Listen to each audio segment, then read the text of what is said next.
Hei, olen menossa Metsämaan rannasta kohti isompaa väylää eli Kokemäenjoen pääväylää, joka laskee mereen.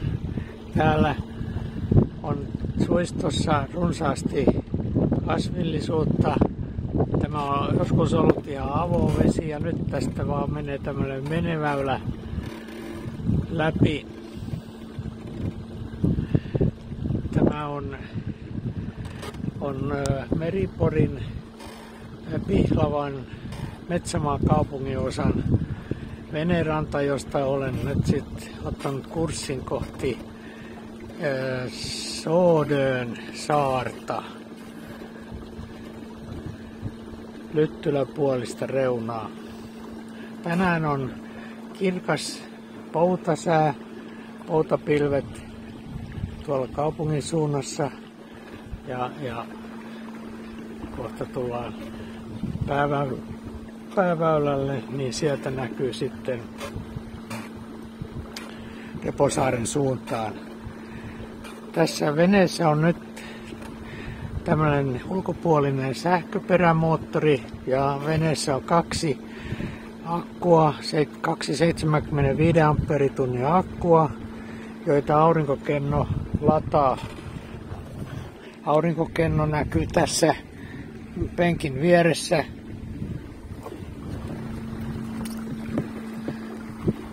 Ja tämä on riittänyt pilssipumppuihin. Tämä on pienen aurinkokennon virta ihan hyvin. Nyt mittaan vähän, että mikä tässä on moottorin kanssa kulutus. Tästä veneestä on YouTubessa koneellinen video, jossa on Bernard-moottori ja ajelen sillä Meriporin suistossa. Ja nyt suoritan testiajoa tämän sähköperämoottorin kanssa, joka on tämmöinen Hintakaaren myymä Teno 62 malli. Tuntuu tekevän töitä kuitenkin soutuvauhtia paremmin. Nopeus lienee ehkä 1 solmu tai jotain semmoista luokkaa. Tyynellä kelillä se näyttää tämmöisessä väylässä riittävän nopeudeksi.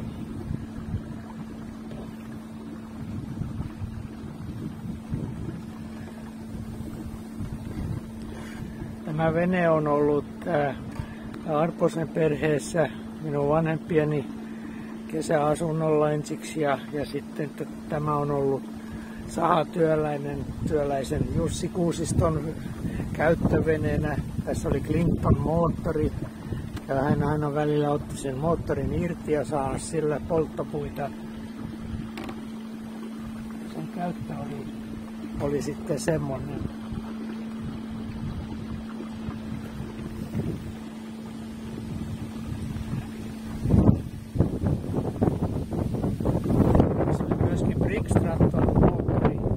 Moottori minun ja Jyrkin ajeltavana Reposaaren Tahkoluodon reunalla, jossa me tämän kanssa sitten seikkailimme. Ja minulla on myöskin purjeet tähän veneeseen. Big Lad isopurjeesta tehty tämmöinen sprilipuu-purje, niin kuin tavallaan tässä on sitten optimistijollan tapainen purje, vielä vähän isompi kylläkin, mutta sen kanssa sitten täällä pystyy purjehtimaan. En tiedä, saako tänä kesänä aikuiseksi, että lähtisin niin sanotusti seilaamalla kaupunkiin, mutta nyt saavuttiin tänne isompaan joen huomaan, joka johtuu tosiaan Pihlavan sahan vierestä tuonne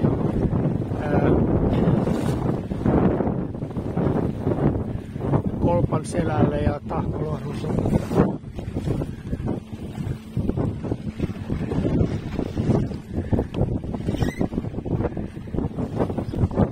Pieni tämmönen kevyt merituuli.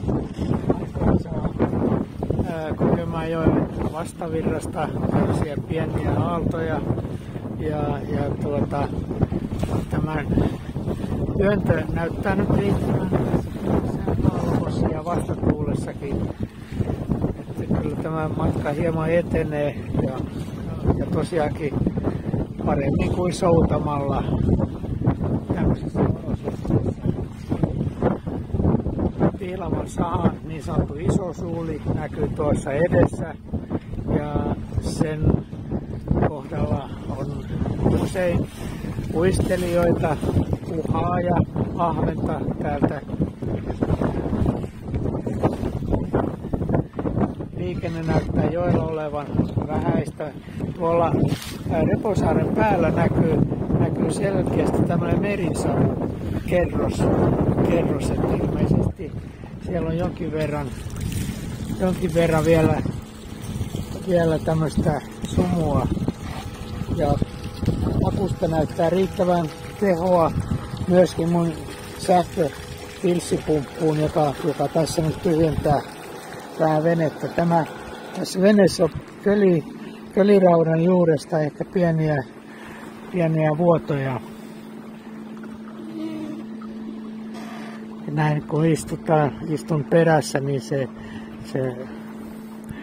ehkä hieman on eri kohdasta laudassa halkeamaa tai jotain muuta tämmöistä.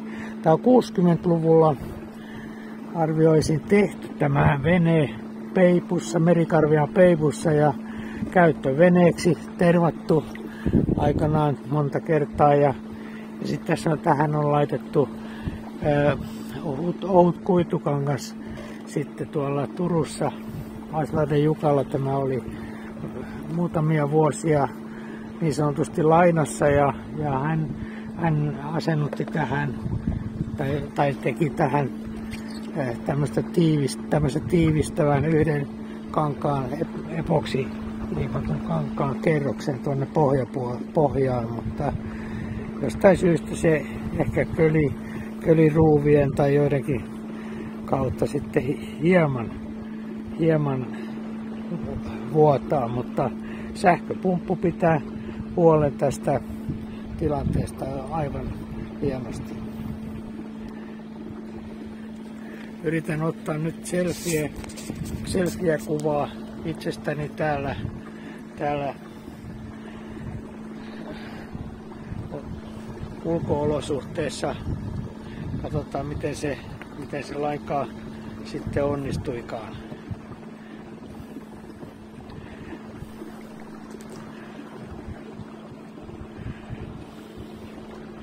Nyt lähden kohti niin sanotusti kotisatamaa ja minulla on tässä volttimittarit, amperimittarit mukana.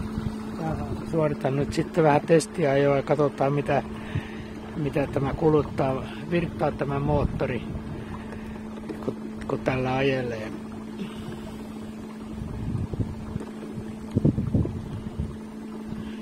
Kumpupilvet tuolla taivaalla hieman näyttäytyvät ja antavat tämmöistä elokuisen päivän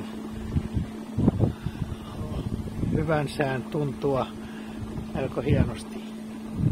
Muutamia tämmöisiä tunnusmerkkejä on, niin kuin tämäkin notkahtanut koivu tässä, niin että mistä kohtaa tämä väylä tuonne Metsämaan rantaan menee ja näitä täytyy sitten vähän tarkkailla. Tämän väylän alku tältä isommalta joelta ei ole oikein selkeästi merkattu, vaan se täytyy tuntea paikallisesti, että mitä tämä sitten on. Tässä on ehkä semmoinen väyläsyvyys, semmoinen 1,5 metriä ja vähän isommat veneet tästä pääsee tarkkaan ajamalla Metsämaan rantaa, mutta Tämä on tosiaankin kaventunut vuosien mittaan tämä väylä ja tämä on aika tarkkaan ajettavaa.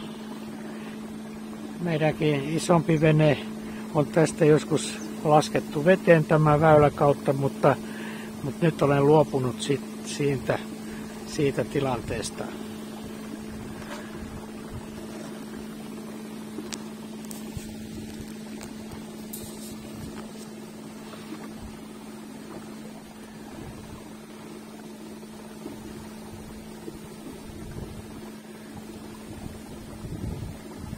Kyllä tämä ehkä riittäisi tämä nopeus tämmöiseen uisteluun ja uistelunopeudeksi.